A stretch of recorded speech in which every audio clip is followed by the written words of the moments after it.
อี้จือ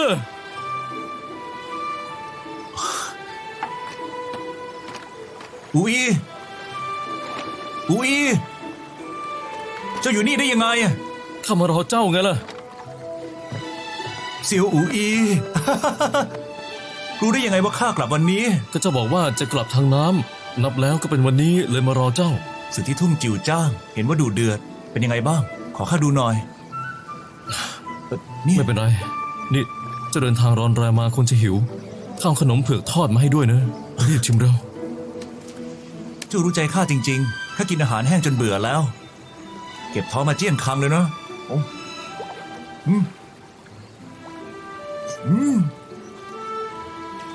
นี่รักษาภาพลักษณ์หน่อยดูท่าหิวโซเจ้าสิเหมือนฉีอ๋องจะสำราญที่ไหนกันน่ะติดมาจากนี้ตายตอนนั้นน่ะกินช้าไปโดนแย่งแล้วอดตายได้นะตอนนี้ยังแก้ไม่หายเลยอีจือเรื่องยงโจเนี่ยขอบคุณที่ช่วยนะอูอีเจ้ามีธุระเหรอข้าตั้งใจมารอที่นี่เพราะอยากให้เจ้าอย่าเพิ่งกลับเมืองหลวงจะเกิดเรื่องไม่ใช่ฉางซาอ๋องนะไม่ใช่เป็นข้าเองเจ้ามีเรื่องอะไรข้าจะแต่งชายารองแต่งอีกแล้วมันเรื่องดีไม่ใช่เหรอข้าเป็นเพื่อนเจ้าบ่าวให้สมรสพระราชทานจากไทเฮาทั่วทั้งเมืองจับตามองช้างซาอ๋องวางแผนมานานไม่ยอมให้ข้าแต่งกับตระกูลนี้แน่ถึงตอนนั้นทุกฝ่ายในเมืองจะต้องวุ่นวายเลี่ยงการนองเลือดไม่ได้เจ้ารอทุกอย่างสงบแล้วค่อยกลับไปจะปลอดภัยที่สุดข้าชักสงสัยแล้วคุณหนูตระกูลไหนกันที่เจ้ากับช้างซาอ๋องต้องแย่งกัน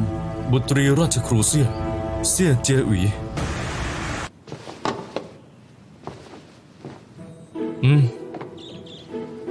ว้าวขนมซานจาเหรอทำไมยาวๆถึงทำพวกนี้ล่ะข้าไม่ชอบกินของเปรี้ยวนะก็แค่หาอะไรให้นางท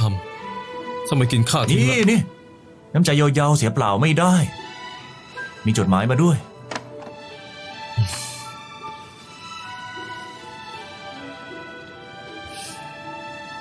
นางให้ข้ารักษาสุขภาพว่าคนในจวนจิ้งอันอ๋องดีกับนางมากข้าไม่ต้องเป็นห่วงอ๋อพูดเรื่องคุณชายหัดเทวดาช่วงนี้ลือกันใหญ่โตสร้างปัญหาให้เจ้ากับกองทัพเป๋ยฟูนางยังเด็กอาจพูดจาล่วงเกินไปบ้างแต่นางจิตใจดีเข้าใจนางด้วยเรื่องของนางเจ้าไม่ต้องห่วงมีเรื่องให้นางปวดหัวมากพอที่สำคัญคือพิธีหยางคู่ไทเฮาลงมือกับคุณชายหัดเทวดาอยากให้เกิดกบฏในกองทัพในงานพิธีต้องมีอูอีแคว้นเป่ยฉินเก่งกาจด้านการขี่ม้ายิงธนูจะมั่นใจจะชนะเหรอลองคิดกลับกันหากการขี่ม้ายิงธนูที่พวกเป่ยฉินภูมิใจพ่ายแพ้เราและยังต้องเสียดินแดน3 เมืองภายในแคว้นจะเป็นยังไงขวัญกำลังใจลดห่วงแต่ไม่ง่ายเลยนะขี่ม้ายิงธนูลูกธนูไม่เพียงยิงเข้าเป้ายังยิงคนและม้าได้ในลานประลองอิงอ๋องต้องใช้ท่าไม้ตายกับเจ้าแน่ต้องดูว่าเขามีความสามารถพอเอาชีวิตข้าได้หรือไม่อีจือเรื่องที่กรมพิธีการข้าขอโทษนะข้าจำใจต้องทำเจ้าไม่ต้องพูดหรอกข้าเชื่อเจ้าอูอีเพียงแต่การเจรจาครั้งนี้ขีดจำกัดของเจ้าคืออะไรเวลา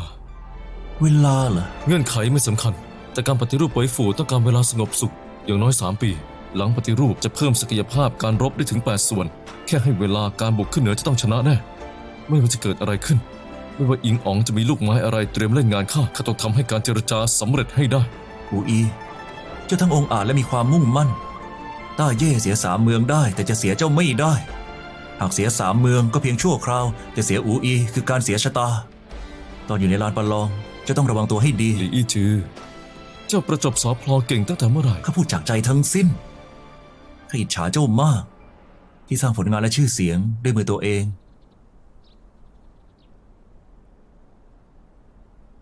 อูอีอยากให้ข้าอยู่ต่อหรือไม่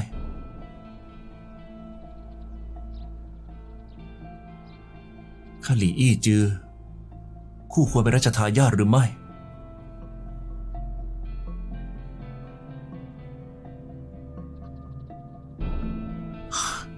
ไม่นึกว่าเจ้าก็มีวันที่พูดไม่ออกด้วย ช่างเถอะข้าถามไปอย่างนั้น อย่าใส่ใจ เจียอุ๋ยไม่ชอบชีวิตในวัง ต่อให้ทำเพื่อนนางข้าก็อยู่ต่อไม่ได้ จริงสิ ขนมซานจาที่นางทำรสชาติดีมากข้าไม่คุ้นอาหารในวังมันช่วยได้มาก รบกวนเจะบอกนางทำให้ข้าอีกได้ไหม เข้าใจแล้ว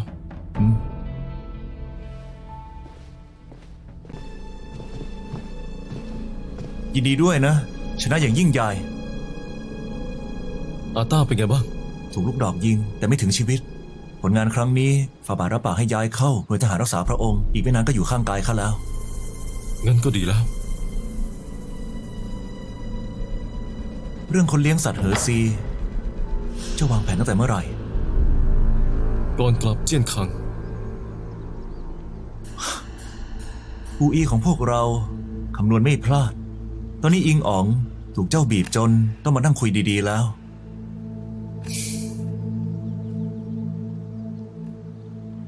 อูอี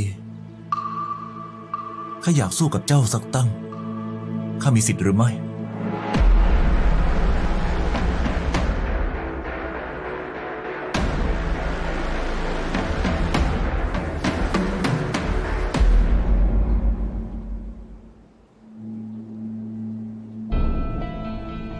อิงอ๋องใช้ดินแดน3 เมืองเดิมพันข้าใช้ชื่อเสียงของเป่ยฝูแล้วอี้จือสู้เพื่อสิ่งใด ของเดิมพันคืออะไร ไม่รู้สิอาต้องสู้เสร็จก่อนข้าถึงเข้าใจ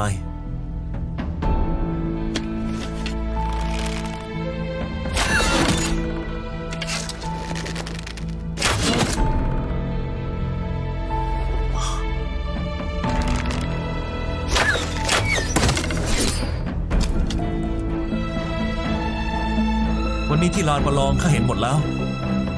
เจ้าชอบเสี่ยเจหวี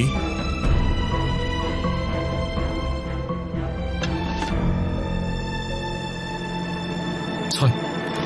เจ้ามันไร้ยางอาย ก่อนข้าจะรู้ว่านางเป็นคนที่เจ้าชอบ ข้าก็ตกหลุมรักเสี่ยเจหวีแล้ว แต่เจ้าเป็นสหายรักของข้า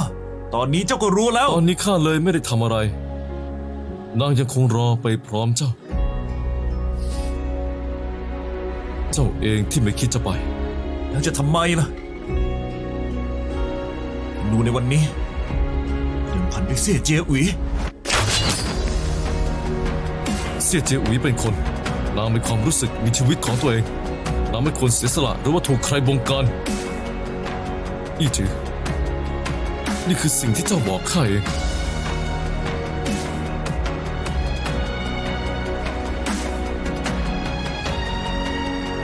จะไปหรืออยู่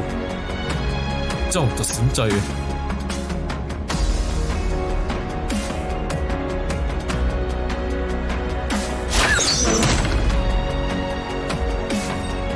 เสี่ยเจหวีจะไปหรืออยู่ ก็ให้นางตัดสินใจเองเถอะย่า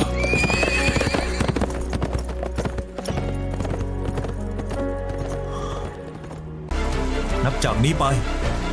ขอราชครู สอนวิถีราชากลยุทธ์จักรพรรดิ คิดดีแล้วเลยไม่ไปกับเจียหวีเลย ขอเพียงช่วยเล่อจุน เส้นทางนี้กำหนดให้เดินหน้าเท่านั้น ไม่มีทางให้ถอยกลับ รักแท้ของเจ้ามีค่าอะไร ถึงกล้ามาต่อรองกับข้า เจ้ามีทุกสิ่งวันนี้ข้ากับฟาบาทให้ทั้งนั้น ถ้าข้าไม่อยากให้ จะไม่ให้ก็ได้ ข้าอยากมีอำนาจไม่อยากไรซึ่งอำนาจให้ใครมาข่มขู่หรือปล้นชิงไปได้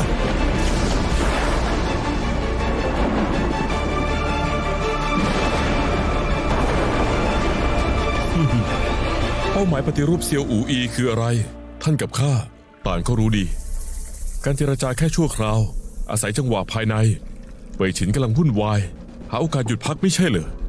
หากเซียวอูอีปฏิรูปสำเร็จรวบอำนาจทหาร ไม่เพียงลดทอนอำนาจของพวกท่าน แต่เป็นภัยคุกคามต่อเว่ยฉิน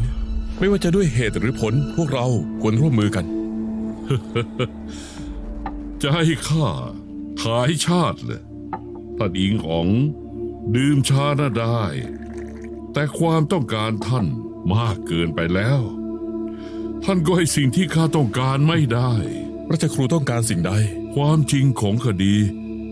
การคบคิดกับศัตรูของตระกูลอัน 25 ปีก่อน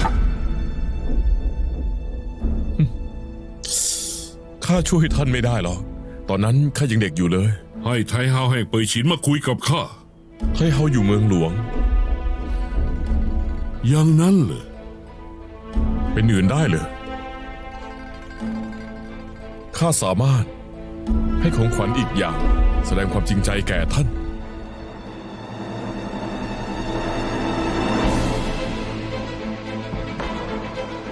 เสี่ยวอูอีไม่ว่าการเจรจาเป็นยังไง หลี่เล่อจุนจะแต่งไม่ได้ การเจรจาต้องสำเร็จ ข้าไม่ได้ถามเจ้า แค่บอกเจ้าว่าจะทำอะไร ข้ารู้ว่าการเจรจามีความหมายกับเจ้า แต่สำหรับข้าแล้วเล่อจุนสำคัญกว่าใครทั้งนั้น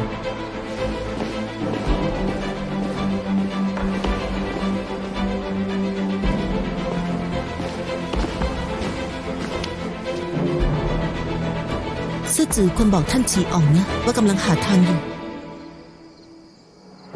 ในเมื่อบาดหมางกัน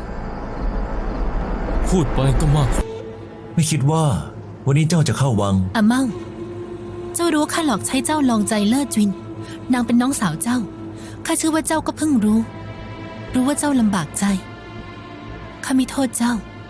แต่อย่ามาทำให้ข้าลำบากใจอีก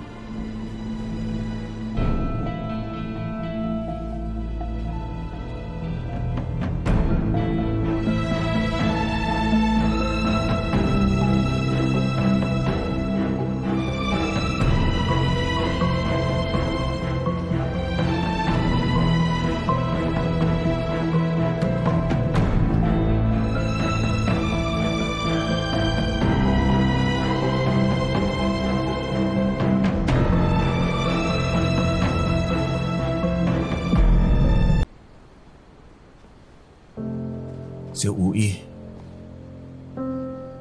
พวกเจ้าบีบให้ข้าต้องส่งน้องสาวเข้าคุก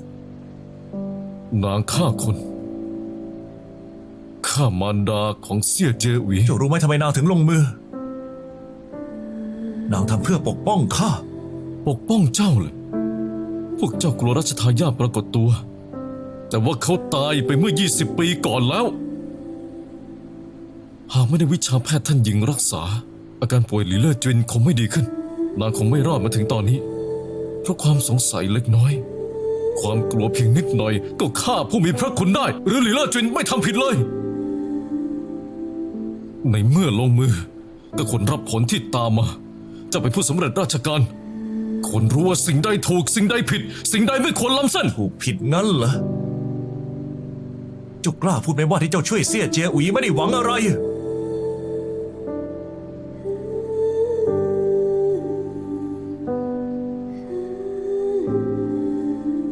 เจ้าลำพองใจเกินไป รู้ว่าข้าอะไรอาวรณ์เยาว์มากแค่ไหน ตอนนี้บีบให้น้องสาวข้าเข้าคุก ยังจะหวังให้ข้าเป็นสหายกับเจ้าต่อ ช่วยผลักดันการปฏิรูปอีกเหรอบนโลกนี้ มีเรื่องดีๆแบบนั้นที่ไหน ท่านฉีอ๋อง หากต้องหาตัวต้นเหตุสักคน เพื่อให้เจ้าสบายใจขึ้น เจ้าเกลียดข้าก็ได้ แต่หลีอี้จือเจ้ามาจากชนชั้นล่างที่เป็นผู้ลี้ภัย ในเมื่อตัดสินใจจะนั่งเก้าอี้ตัวนี้ ควรมีใจเมตตา มีอุดมการณ์ที่กว้างไกลหนทางยังยาวไกล อย่าให้ความกลัวและกิเลสครอบงำจนลืมเส้นทางที่จากมา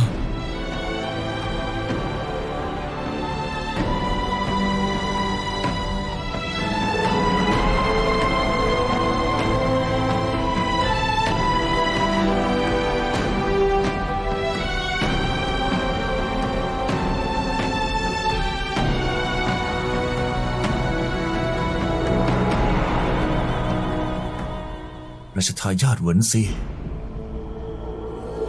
ตายแล้วจริงเหรอ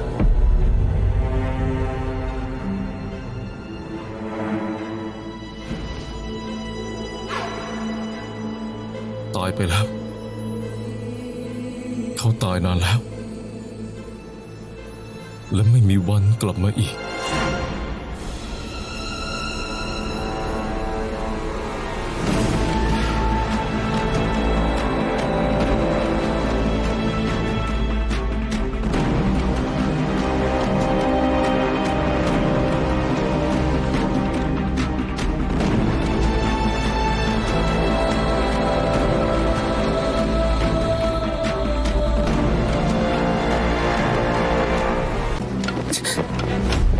หยุดให้หมด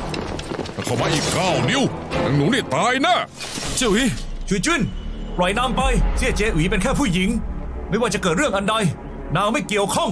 คนรักของซื่อจือและผู้สำเร็จราชการจะไม่เกี่ยวข้องได้อย่างไร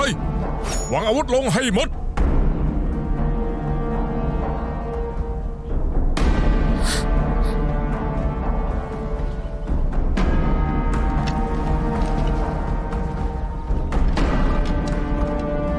เอาตรากระดูกปักษามาแล้วสินะ ต้องเอามาอยู่แล้ว ชุยจิ้นต่อให้ได้ตรากระดูกปักษาเจ้าก็หนีไม่พ้น ใครบอกว่าข้าจะหนี เสี่ยวอูอีละครของเจ้ากับเสี่ยเจียอุ๋ยเล่นได้ไม่เลวตรากระดูกปักษาที่ใส่ร้ายหลีเล่อจุนเป็นของตระกูลเซียวสินะ ส่วนอันที่เป็นของท่านหญิง ยังอยู่ในมือของหลีเม่า ข้าให้เจ้า ขอแค่เจ้าปล่อยนางไป ใช้ชีวิตข้าแลกชีวิตนาง ดูเหมือนฉีอ๋องจะจริงใจกับเจ้ามาก เขาไม่ลังเลแม้แต่น้อย เสี่ยวอูอีและของเจ้าเลย ตรากระดูกปักษาอยู่ในมือข้า แต่ว่าถ้าข้าไม่ให้ล่ะ หนูข้าว่าฉีอ๋องไม่เลวเลยเสี่ยวอูอีไม่ไหวในสายตาเขา เจ้ายังสู้ป้ายคำสั่งไม่ได้เลย อูอีเดี๋ยวเจ้าอยู่ในมือเขา วันนี้เจ้าอยากให้ใครตายคนนั้นต้องตาย ข้าไม่เลือก เลือกมา1 คน คนหนึ่งยอมมอบตรากระดูกปักษา ส่วนอีกคนไม่สนใจเจ้าเลย เสี่ยวอูอี้ข้าปล่อยข้านะ เจ้าอีเจ้าเลือกสักคน ไม่มีใครโทษเจ้า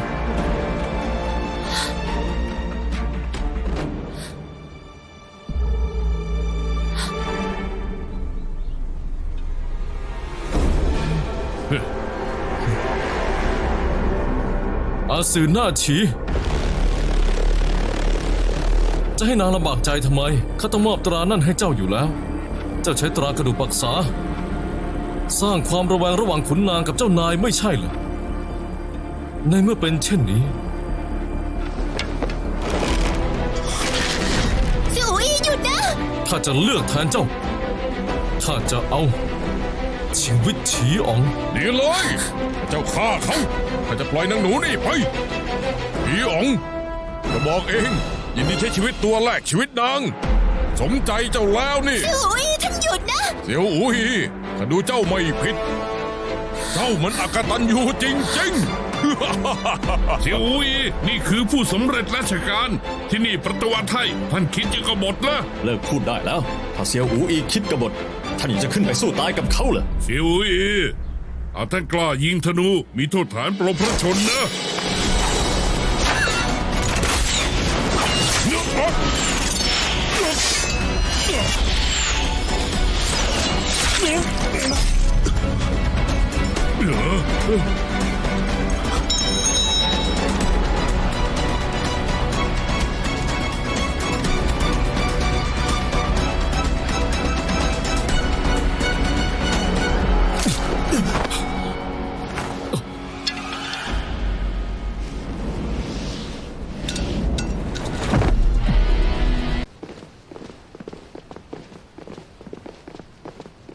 อูอี ขอบคุณที่ช่วยเหลือ หากเจ้าไม่พาหมอหลวงฉินมา ไทเฮาคงทำสำเร็จแล้ว เสี่ยเจยหวีไปตามหลีเล่อจุนแล้ว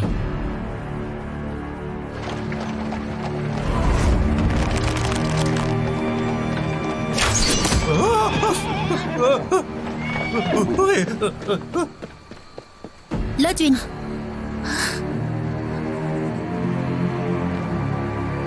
สบายดีนะ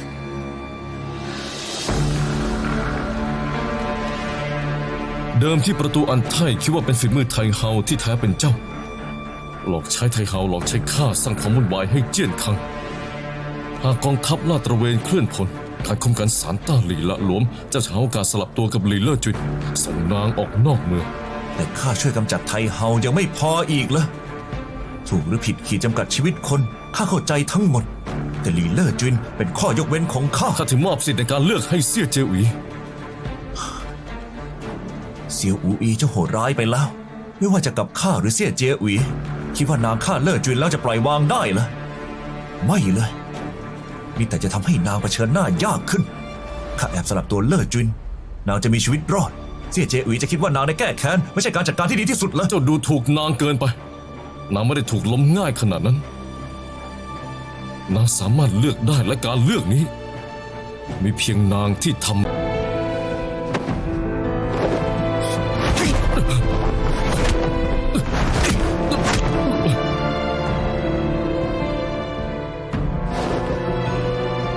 ข้าจะบอกเจ้า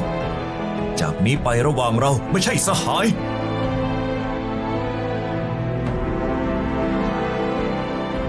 มีเพียงเจ้านายกับลูกน้อง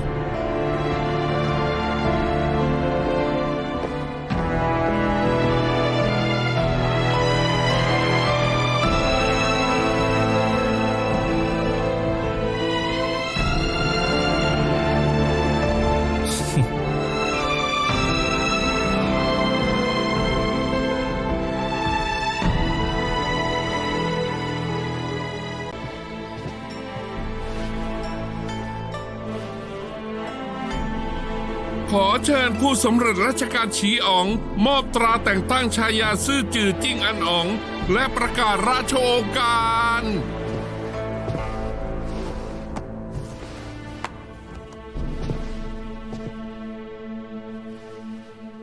รายงาน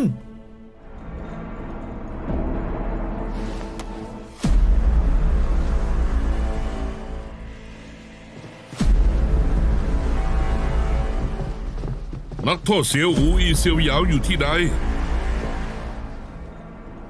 ข้าน้อยขอคารวะท่านอ๋องที่มาในครั้งนี้มิตั้งใจทำลายพิธีแต่งตั้งชายาซื่อจือ แต่กลองร้องทุกข์ดังขึ้น ตามกฎหมายต้าเย่จำต้องควบคุมตัวการใหญ่เซียวซื่อจือ และคุณชายใหญ่เซียว ทั้งสองล่วงเกินแล้ว บังอาจ นี่วันพิธีแต่งตั้ง ดูสิ ว่าใครกล้าจับ ศาลตุลาการจับคนไม่เคยไร้ซึ่งหลักฐานที่แท้ เส้นทางเสบียงเหอซีถล่มล้มตายและบาดเจ็บพันกว่าคนตรวจสอบพบในอำเภอเว่ยมินที่ซื่อจือเลื่อนตำแหน่งให้ ในบ้านของเขาพบจดหมายที่ติดต่อกับซื่อจือ และคุณชายใหญ่มานานหลายปี ทองคำอีก1,000 ตำลึง แถมในจดหมายยังพบว่าสกุลเซียวทุจริตเงินซ่อมคลอง ใช้อำนาจในทางมิชอบ ท่านเสนาบดีลูกมีความผิด คนเป็นพ่อก็มีความผิดใช่ไหม จะจับ2 คนก็ได้ แต่ว่าต้องพาข้าไปด้วย ดูสิว่าใครจะกล้า นำตัวจิ้งอันอ๋องซื่อจือจิ้งอันอ๋อง คุณชายใหญ่ไปขังไว้ที่ศาลต้าหลี ข้าน้อยรับบัญชา สั่งให้ทั้ง3 กรมสืบสวนเส้นทางเสบียงถึงที่สุด หากถูกปรักปรำข้าจะให้ความเป็นธรรม หากผิดจริงข้าก็ไม่อนุญาตให้ใครลอยนวลไปได้หรอก จริงอันอ๋องล่วงเกินแล้วซื่อจือเชิญเถอะ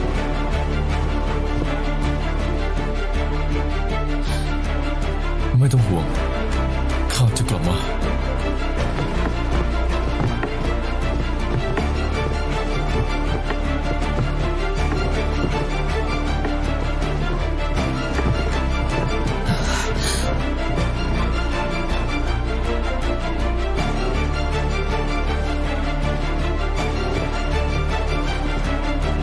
ขอท่านอ๋องโปรดแต่งตั้ง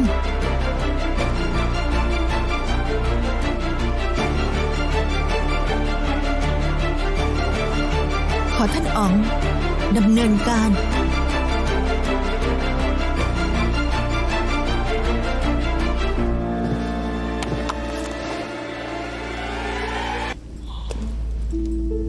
ยังไม่รู้ผลแพ้ชนะจีอ๋องมาเร็วไปหน่อยละมั้ง หลายวันนี้เซียวเหยาทุจริตเส้นทางเซียวจุยก็ซื้อขายอาวุธหลักฐานการขายข่าวทหารยิ่งสืบก็ยิ่งเจอ ไม่ใช่แค่ตระกูลเซียวยังมีขุนนางจากสามัญชนที่เจ้าส่งเสริมที่ถูกสาวไส้ออกมาด้วย ตอนนี้ทั้งเมืองเจี้ยนคังเต็มไปด้วยความโกรธแค้นเรียกร้องให้ลงโทษทั้งจวนจิ้งอันอ๋องตรวจสอบขุนนางตระกูลสามัญชน เจ้าคิดว่าตัวเองยังมีทางรอดอีกเหรอราชทายาทเหวินซี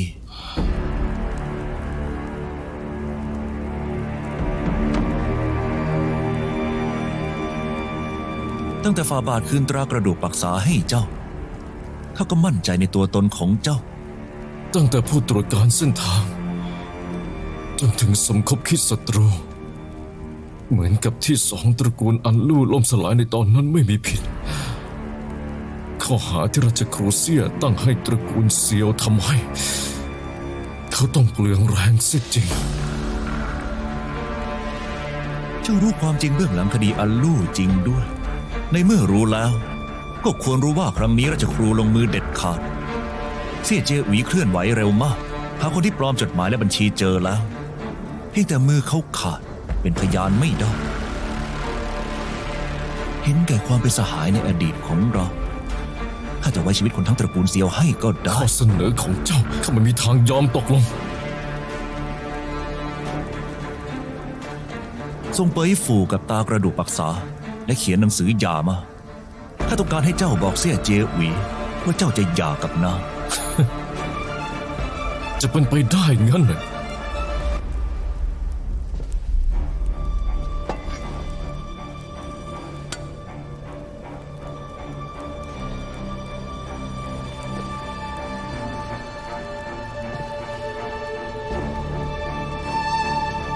ข้าว่าเป็นไปได้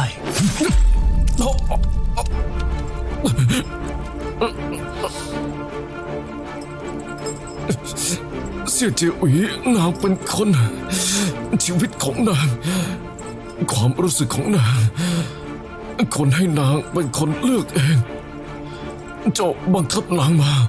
เป็นเพราะว่าเจ้ารักนาง หรือเพราะว่าเกลียดข้ากันแน่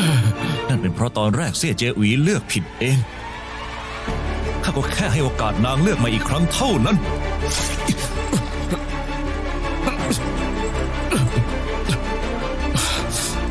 หลีเจ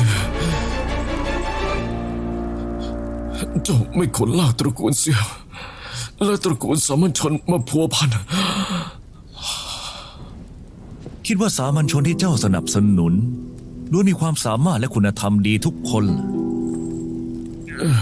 คุณนางช่อราชบางหลวงมาจากสามัญชน ชาวบ้านต่างเกลียดชังการปฏิรูปมานานแล้ว ต่อให้สิ่งที่เจ้าทำนั้นทำเพื่อช่วยต้าเย่งั้นข้าถามหน่อย มีสักกี่คนที่เข้าใจสิ่งที่เจ้าทำจริงๆ มีสักกี่คนที่ซาบซึ้งในบุญคุณเจ้า มีแต่คนที่อยากให้เจ้าตาย มากขึ้นเรื่อยๆ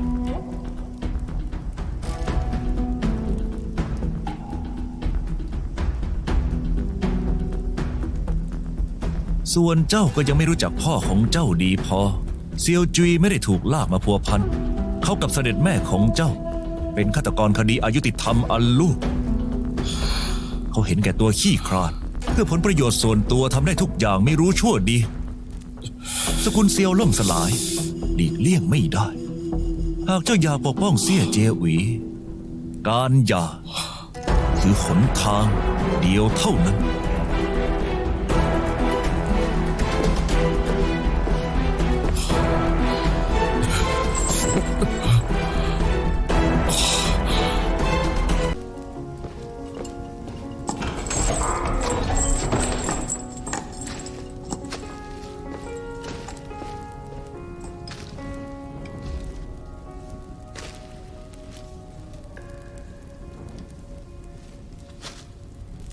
เยาๆมาแล้ว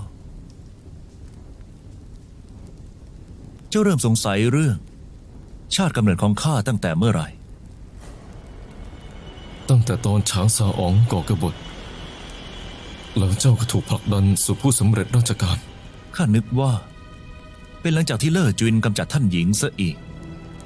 ไม่นึกเลยว่าเร็วกว่านั้น คืนนั้น ตอนที่ข้าเห็นเจ้าในตำหนักเจี้ยนคังข้าก็คิดว่า ราชครูเซี่ยวางแผนมานานเหตุใดถึงต้องเลือกเจ้าด้วย ช่างเป็นไปตามคาดฟาบาทส่งให้คนไปฉีโจวสืบประวัติเจ้าทันที องครักษ์เงาของท่านหญิงก็ไปด้วย สืบเจอความจริงที่ไม่ควรจะรู้ แต่ทำไมตอนนั้นเจ้าไม่ ทำไมข้าไม่เปิดโปงเจ้า แล้วประกาศโทษฐานที่หลอกลวงเบื้องสูงสินะ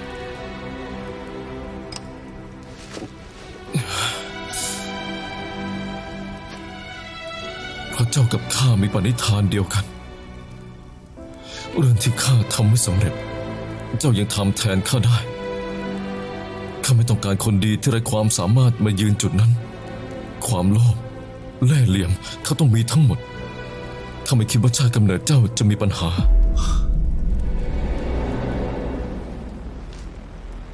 เจ้าไม่สนใจตำแหน่งสูงสุดนะแต่ว่าเจ้าต้องการผู้ช่วย เจ้าก็เลยอยากเลือกข้าเพื่อปณิธานของเจ้าข้าต้องสูญเสียเยาๆข้าต้องสูญเสียชีวิตของข้าข้าไม่ยอมเป็นหุ่นเชิดของเจ้า ยิ่งไม่ยอมให้เยาๆพักดีต่อเจ้านางรักอิสระขนาดนั้นกลับผูกพันตัวเองข้างกายเจ้า ทุ่มเทเพื่อเจ้าหมด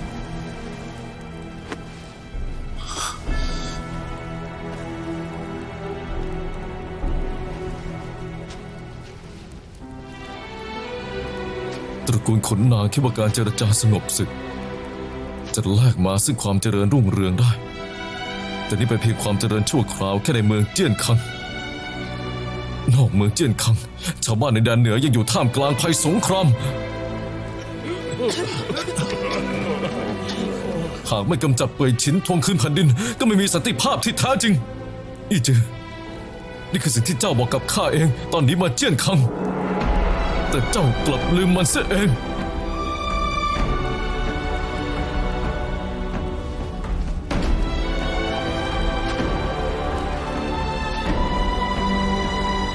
ผู้ที่เลือกเจ้า ไม่ใช่ข้า แต่เป็นตัวเจ้าเอง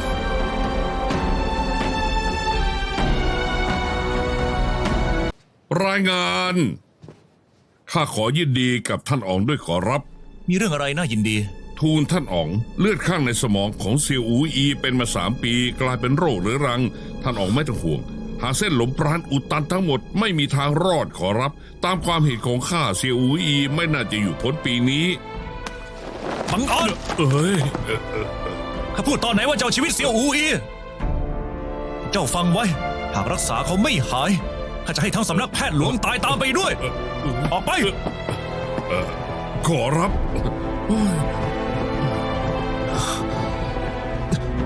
หากไม่กำจัดเป่ยฉินทวงคืนแผ่นดิน ก็ไม่มีสันติภาพที่แท้จริง อีจือนี่คือสิ่งที่เจ้าบอกกับข้าเองตอนนี้มาเจี้ยนคัง แต่เจ้ากลับลืมมันเสียเอง เจ้าอย่าจมอยู่กับอดีต อย่าให้อดีตเป็นปมในใจเจ้าไม่ใช่คนแบบนี้ รายงาน ท่านอ๋อง พวกคุณบอกว่าก่อนเซียวซื่อจืดจะหมดสติพูดว่าเขาไม่มีเรื่องต้องสารภาพ หากต้องสารภาพให้ได้ตำราพิชัยสงครามที่เขียนด้วยเลือด คือคำสารภาพขอรับ เรียกเซี่ยเจหวีมา เจ้าค่ะ ไม่ต้องแล้ว ให้นางไปที่คุมขัง รับเสีย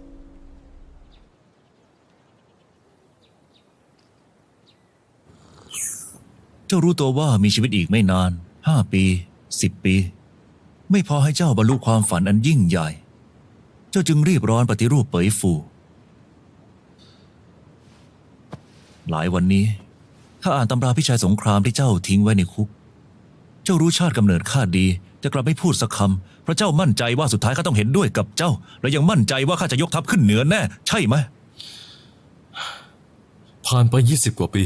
มีรัษฎรต้าเย่ตกค้างมาเท่าไหร่บนแผ่นดินเกิดของต้าเย่ที่ถูกเป่ยฉินมองเป็นทาสทุกวันนี้พวกเขายังรอรัชทายาทเหวินซี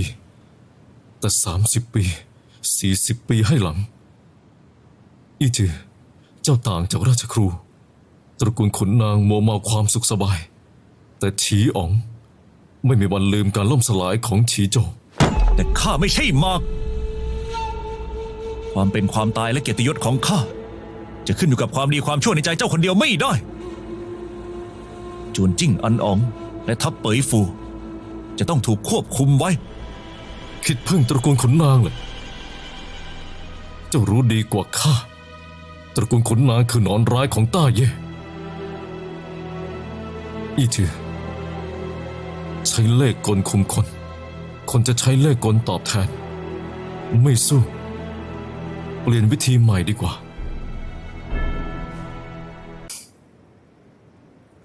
กลับแดนเหนือเมื่อใด ทูลขออนุญาตฝ่าบาทแล้ว อีก3 วันตรวจการป้องกันเมืองหลวง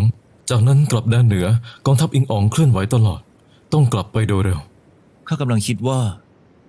เจ้ากำลังใกล้ตาย ส่วนข้ากับเสี่ยเจียหวี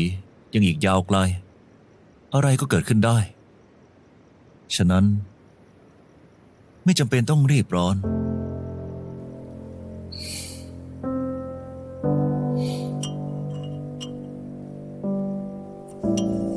ความลับแหล่งแร่ในตรากระดูกปักษาถูกเสี่ยเจียวหวีขายได้แล้ว หากราชสำนักต้องการแหล่งแร่นางจะบอกเจ้า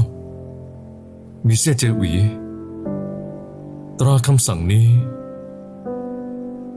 ก็ไร้ประโยชน์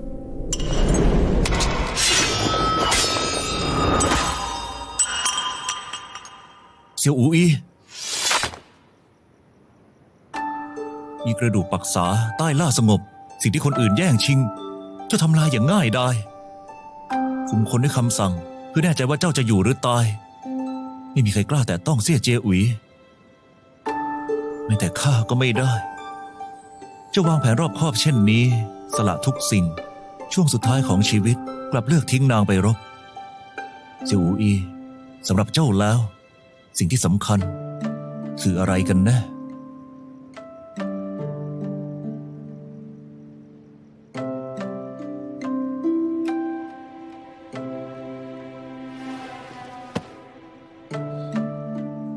เจ้าห้ามตายเร็วเกินไปนะ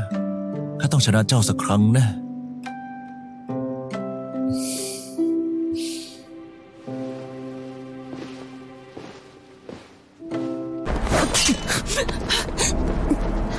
เดี๋ยว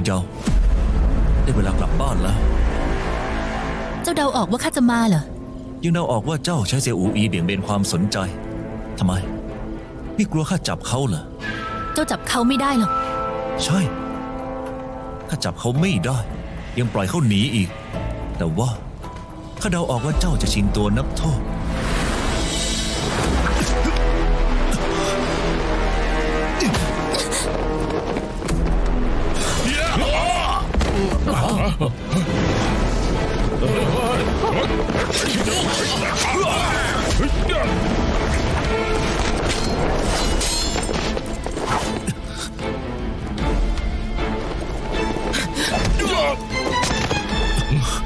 รีบไป ไปท่านป้าหลิว เสี่ยวอูอีท่านมาทำไม ข้าไม่มาเจ้าก็ไม่รอด เสี่ยวอีปล่อยท่านอ๋องนะ เซียวอูอี นี่เหรอคือสิ่งที่เจ้าบอกว่าทำทุกอย่างเพื่อใต้ล่านะ หลี่เมาเห็นอยู่ว่าเจ้ารังแกเกินไป เจ้ารู้อยู่ว่าพ่อข้าถูกคนเป่ยฉินฆ่ากลับยังฉวยโอกาสนี้ยึดอำนาจทัพเป่ยฟู และประหารจวนจิ้งอันอ๋อง เจ้ายังมีเหตุผลไหม เจี้ยนคังเคยเป็นที่ที่ใช้เหตุผลเมื่อไหร่กันอุโมงค์ลับที่พวกเจ้าผ่านมา กับยอดฝีมือที่ซ่อนในฝูงชน พวกเจ้าเอามาใช้เป็นเหตุผลกับข้าหรือไง เซียวอูอี พรุ่งนี้คือวันประหารแล้ว ถึงเจ้าหนีไปได้ เขา3 คนก็หนีไม่รอดหรอก หลีมั่งข้าเมตตาเจ้าถึงที่สุดแล้ว ถ้าเจอกันอีกข้าจะไม่ปราณีเจ้า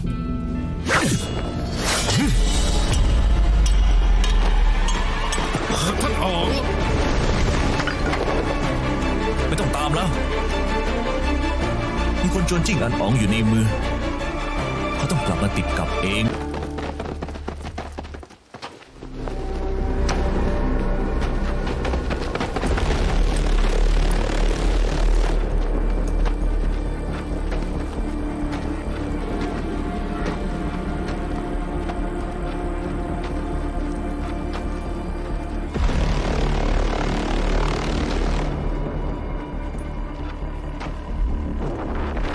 เซียวอูอี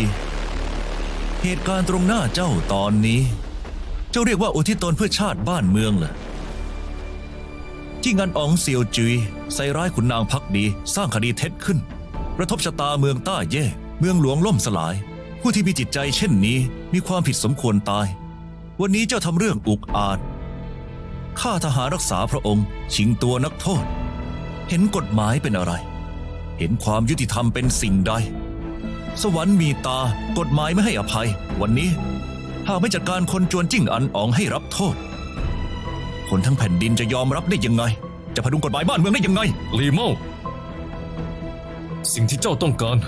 ข้าก็ให้เจ้าหมดแล้ว ยังขาดอยู่อีกอย่าง เจ้าต้องการสิ่งใดกันแน่ ความชอบธรรมเพื่อก่อการ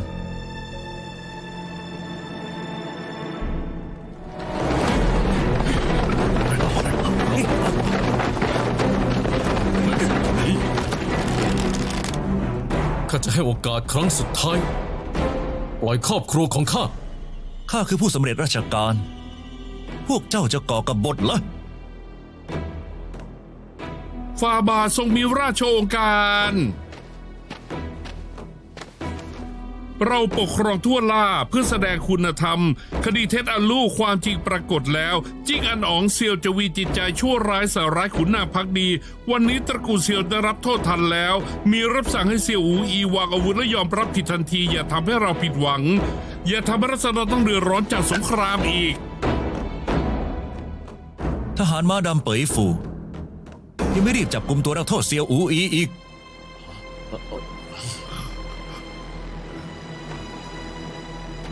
เจ้าคิดแล้วว่าทัพเป๋ยฟูของข้าจะฟังคำสั่งเจ้าเนี่ย เช่นนั้นก็ลองดู จับตัวนักโทษ ช่วงเวลานี้ช่างน่าสมเพชเจ้าเคยทุ่มแรงกายแรงใจปฏิรูปเป๋ยฟู ยอมเปลี่ยนกองกำลังส่วนตัวของตระกูลให้กลายเป็นกองทัพของแคว้น เป็นการกระทำที่องอาจในใจกว้างยิ่งนะแต่เจ้าต้องคาดไม่ถึงว่าทัพเป๋ยฟูที่เจ้าสร้างขึ้นมา จะมีวันหนึ่งหันดาบเข้าหาเจ้า หันกลับมาฆ่าเจ้า อาเมานี่เจ้า ประหาร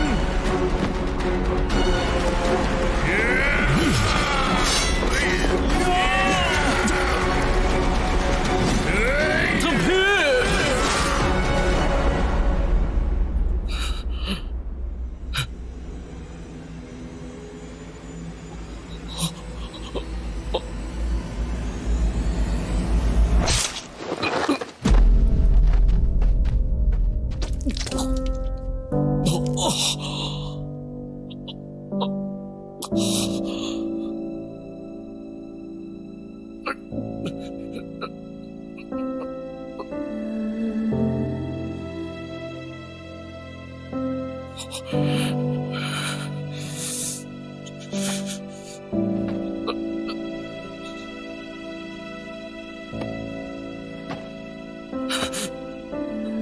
ปล่อยครอบครัวข้า